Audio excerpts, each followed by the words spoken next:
자, 이쯤 얘기를 나누고요. 저희가 준비한 다음 주제로 넘어가겠습니다. 이종섭 호주 대사가 오늘 오전 우여곡절 끝에 한국에 도착했습니다. 두 번째 주제 확인해 보시죠.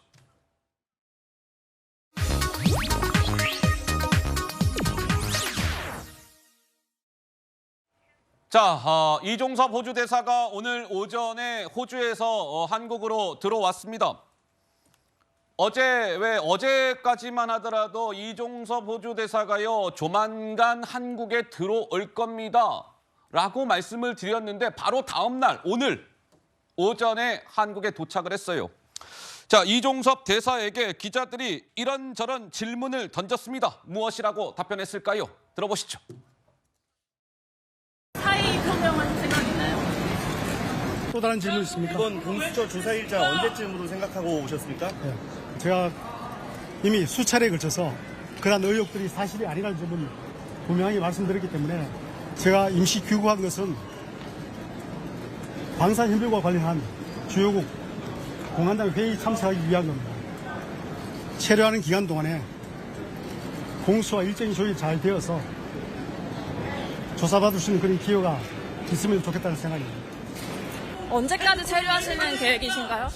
이렇게 했습니다. 대통령실 연락 받으신 거 이 있으세요? 정도로 마치죠. 예. 한 말씀 부탁드리겠습니다. 자, 민주당 의원들이 이른 새벽에 인천공항을 찾았습니다. 이종섭 대사의 이번 이 한국에 들어오는 것과 관련해서 이제 항의를 하기 위한 거죠. 이종섭 대사는요, 한국에 들어오는 거 이게 끝이 아닙니다. 당장 자리에서 물러나세요. 이제 이런 것들을 주장하기 위해서 이른 새벽 인천공항을 찾았는데 저 민주당 의원들이 한 4시간 이상을 기다렸답니다.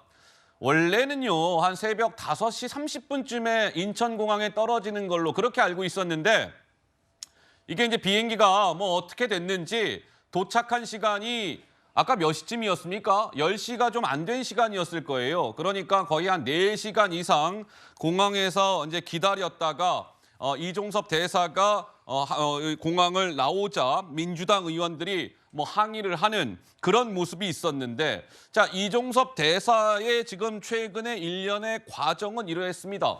다들 아시는 바와 같이 작년 9월에 민주당이 공수처에 고발을 했고, 그다음에 올해 3월 4일에 윤석열 대통령이 호주 대사로 이종섭 대사를 임명을 했고 3월 7일 날 공수처에 자진해서 이종섭 대사가 나가서 4시간가량 조사를 받았고 그로부터 사흘 후 3월 10일에 호주로 출국을 한 거예요.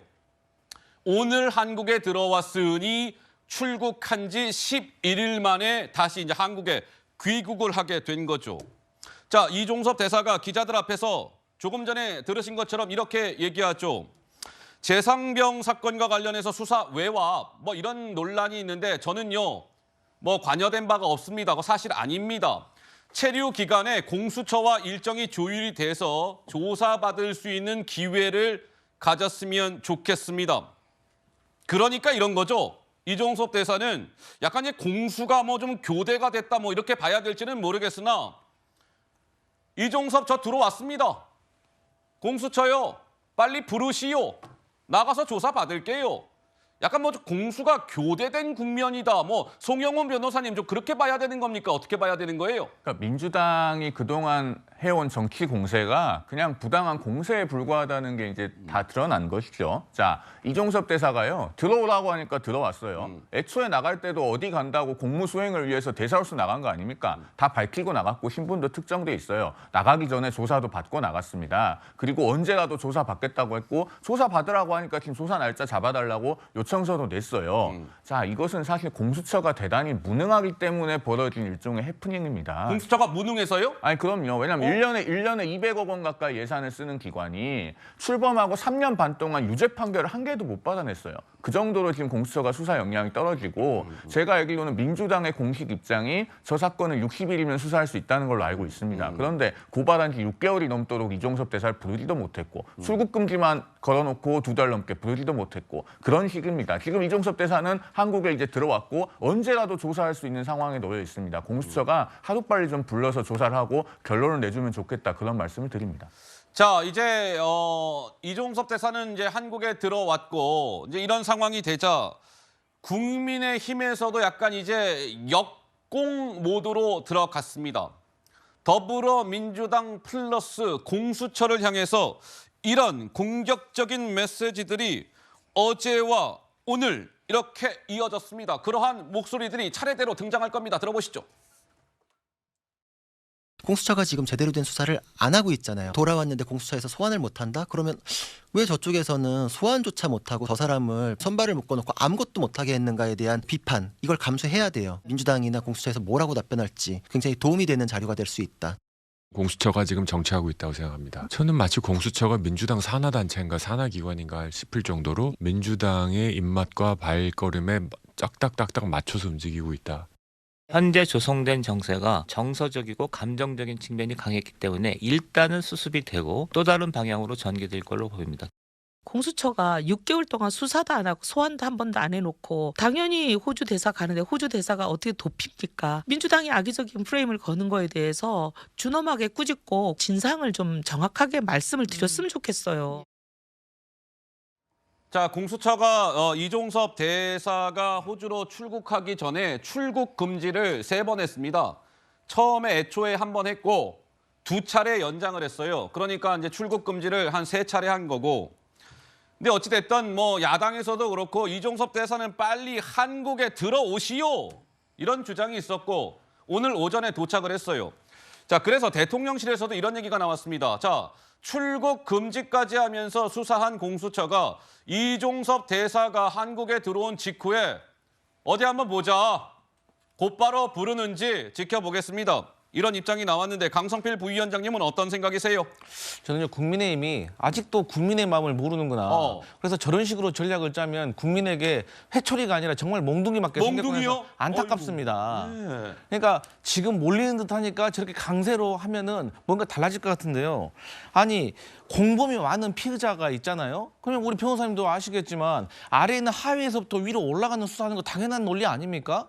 그리고 국민들이요, 출국을 했을 때 뭐에 조금 실망을 했냐면 4시간을 조사를 받았다고 하는데, 변호사님 아시겠지만 우리 처음에 가면은 신상조사하고 나중에 조서 같은 거 확인하는 거 실제로 확인하는 시간 빼면은 실제로 얼마나 받습니까? 뭐 상황에 따라 다르긴 하겠지만요. 예? 그리고 두 번째로 휴대폰을 제출을 했잖아요. 근데 휴대폰 제출한 것이 그 논란 이후에 있었던 핸드폰을 제출한 것으로 제가 들었어요. 그래서 이런 것들은 국민들이 느끼시기에 되게 이상하다. 그리고 어쨌든 지금 의혹입니다. 확인된 게 아니에요. 예? 하지만 국민들이 느끼시기에 언론에서 보도된 것들을 보면 이상한 점들이 한두 가지가 아니에요. 그래서 이런 것들은 공격을 하는 것도 좋지만 차라리 제 생각에는 자진 사퇴를 시키시는 것이 오히려 더 총선 국면에 도움이 될 것이다. 왜? 기대 이상을 보여줘야지 국민들도 다르게 볼 것이다. 그런 말씀 꼭 드리고 싶네요. 그 기준대로 하면은 이재명 대표부터 자진 사퇴해야죠. 지금 이종섭 대사는요, 그냥 고발이 된 신분에 불과하지 무슨 범죄자처럼 단정해서 말씀하시는데 아직 기소도 된 적이 없고 공수처가 조사조차 제대로 못해요. 지금 6개월이 넘게 지났는데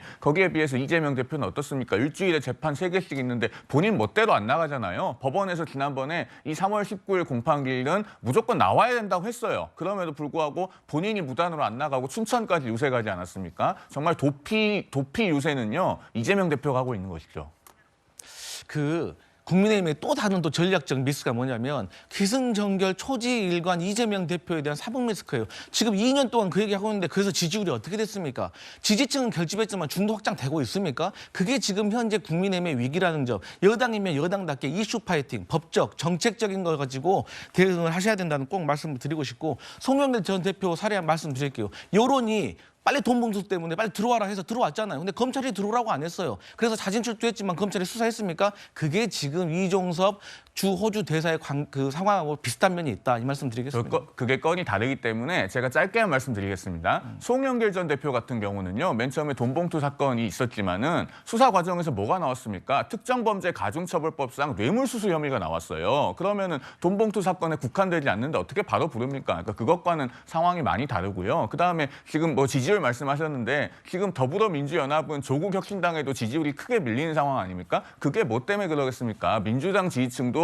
그 이재명 대표의 민주당을 지지하기에는 속마음이 너무나 부끄러운 거예요. 그렇지 않습니까? 지금 말씀하실 거예요? 바라보기에 따라 다른 건데 조국 혁신당의 지지율이 선전하고 있는 것은 저희 민주당이 봤을 때는 그동안 공정했던 그 윤석열 검사의 모습이 지금까지 2년 동안 흐르면서 과연 공정했느냐에 따라서 거기에 대한 민심의 변화도 있다는 점을 좀 말씀드리고 싶네요. 말씀 뭐 마무리하실 거예요? 우리 송영호 변호사 다 하셨어요? 예.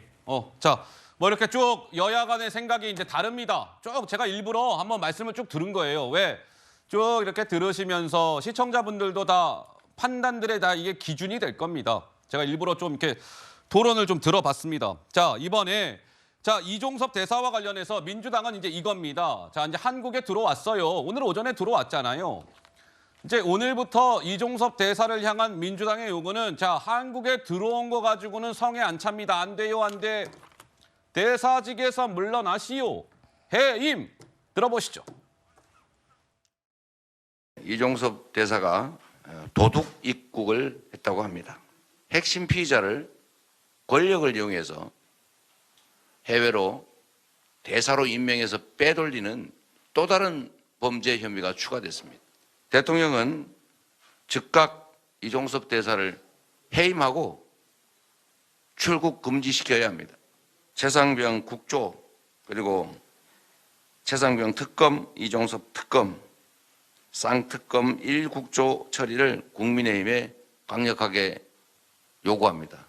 이제 와서 정부 여당이 선거를 앞두고 민심이 나빠지고 선거에 불리하다 판단됐기 때문에 급히 이종섭 장관을 귀국시키는 것 같습니다.